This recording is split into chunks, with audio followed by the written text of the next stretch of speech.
Écouter la musique sans entendre un son, ça vous dit quelque chose? Ça vous rappelle certainement Beethoven. Il était sourd dès l'âge de 32 ans. Pourtant, c'est au cours des 25 dernières années de sa vie qu'il nous a offert ses plus belles œuvres. La 9e, la pastorale, par exemple. S'il est né aujourd'hui, la qualité des prothèses auditives n'aurait rien ajouté à son génie. Mais il aurait pu écouter ses œuvres avec plus de sérénité.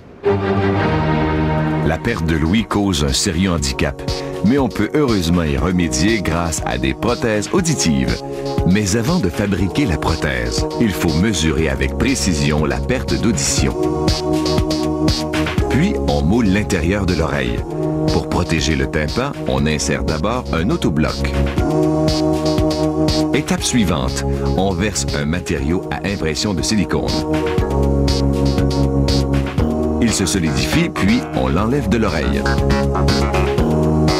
Cette masse figée, représentant l'intérieur de l'oreille, est ensuite trempée dans de la cire chaude pour obtenir une empreinte positive.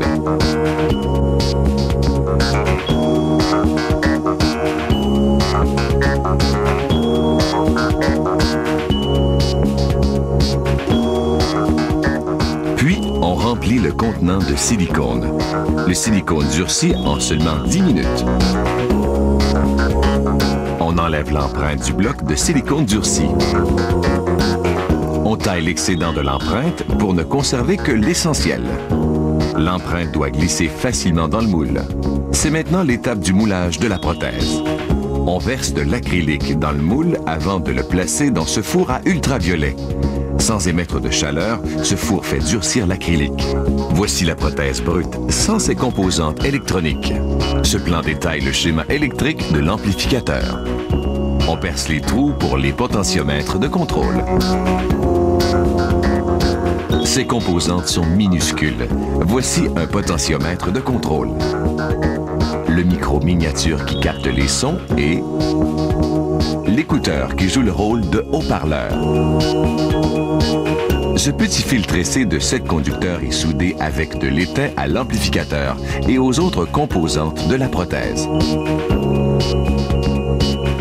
Le circuit hybride est inséré dans une gaine de silicone qui assure sa protection.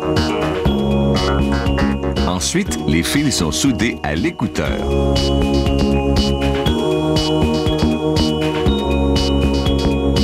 Puis, on vérifie le fonctionnement correct des potentiomètres de contrôle. Une prothèse auditive doit être bien dissimulée. C'est pourquoi on coupe l'excédent avec un disque de diamant. On enlève aussi les rugosités avec un papier sablé fin.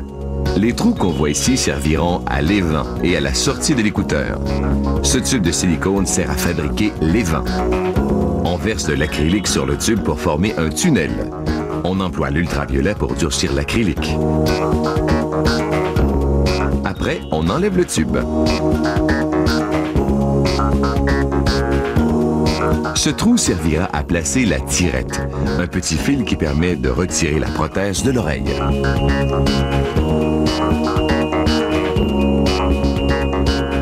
Ensuite, on installe la pile. Il ne reste que quelques composantes à mettre en place, dont le microphone. Puis, on assemble le tout délicatement à l'intérieur de la prothèse.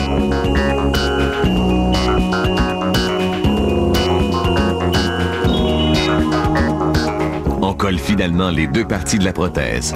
L'ultraviolet durcit la colle. La platine qui a servi à positionner les composantes de la prothèse est découpée avec une fraise. Ensuite, la prothèse est polie manuellement pour la rendre parfaitement lisse et surtout très confortable à porter. La prothèse est maintenant terminée. Il reste cependant une étape importante, la vérification de sa caractéristique électroacoustique.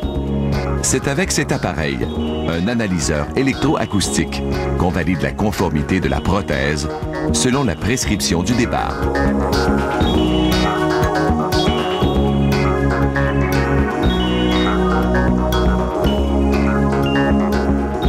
Ces minuscules prothèses permettent de solutionner les principaux problèmes d'audition.